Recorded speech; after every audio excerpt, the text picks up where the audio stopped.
தருமபுரி மாவட்டம் அரூர் அருகே தென்பெண்ணை ஆற்றில் சிக்கிக் கொண்ட சிறுவனையும் இளைஞர்களையும் தீயணைப்புத் துறையினர் போராடி மீட்டனர்.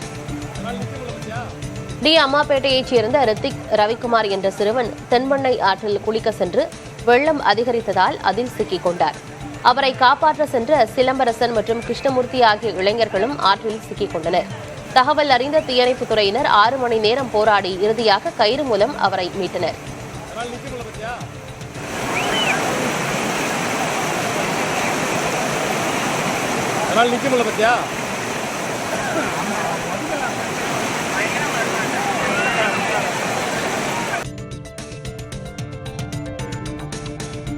சென்னையில் தாழ்வான பகுதிகளில் மழைநீர் தேங்காமல் துரித நடவடிக்கை மேற்கொள்ளப்பட்டதாக தமிழக அரசு தெரிவித்துள்ளது. சென்னை மாநகரில் 22 சுரங்கப்பாதைகளில் தேங்கிய மழைநீரை முதல்வர் மு.க.ஸ்டாலினின் உத்தரவின்படி போர்க்கால அடிப்படையில் அகற்ற நடவடிக்கை எடுக்கப்பட்டு சீரான போக்குவரத்து பராமரிக்கப்பட்டுள்ளது என்றும் தாழ்வான பகுதிகளில் வசிக்கும் 3,96,400 பேருக்கு உணவு வழங்கப்பட்டுள்ளதாகவும் கூறப்பட்டுள்ளது. மழைநீர் தேங்கும் இடங்களில் மழைநீரை அகற்றும் வகையில் மோட்டார் பம்புகள் தயார் நிலையில் உள்ளதாகவும் தெரிவிக்கப்பட்டுள்ளது.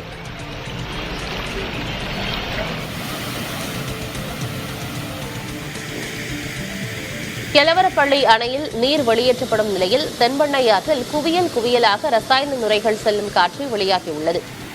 கர்நாடக நீர்பிடிப்பு பகுதிகளில் பெய்து வரும் தொடர் மழையால் ஒசூர் கெலவரப்பள்ளி அணைக்கு நீர்வரத்து அதிகரித்துள்ளது.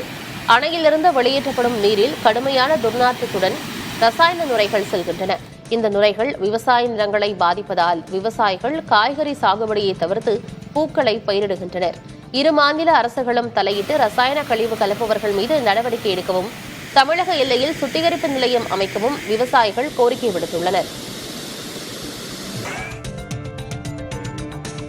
தொடர் மழையின் காரணமாக வேலூர் கோட்டை அகழியின் பக்கவாட்டு சுவர் சேதமடைந்துள்ளது. பெரியார் பூங்கா பக்கம் உள்ள அகழியின் பக்கவாட்டு சுவர் இடிந்து சேதமடைந்துள்ள நிலையில் அங்கு தொல்லியல் துறையினர் தடுப்புகளை அமைத்துள்ளனர். மழை நின்ற பிறகு சேதமடைந்த பகுதி சீரமைக்கப்படும் என தொல்லியல் துறை அதிகாரிகள் தெரிவித்துள்ளனர்.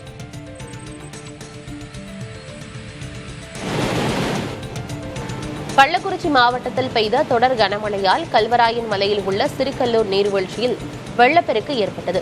தமிழகத்தில் வடகிழக்கு பருவமழை தீவிரமடைந்து வரும் நிலையில் கள்ளக்குறிச்சி மாவட்டம் கல்வராயன் மலையில் கடந்த 3 நாட்களாக கனமழை பெய்தது. இதனால் கல்வராயன் மலையில் உள்ள சிறுகல்லூர் நீர்வீழ்ச்சியில் வெள்ளப்பெருக்கு ஏற்பட்டது. இதையடுத்து சிறுகல்லூர் நீர்வீழ்ச்சியில் குளிக்க சுற்றுலா பயணிகளுக்கு தடை விதிக்கப்பட்டது.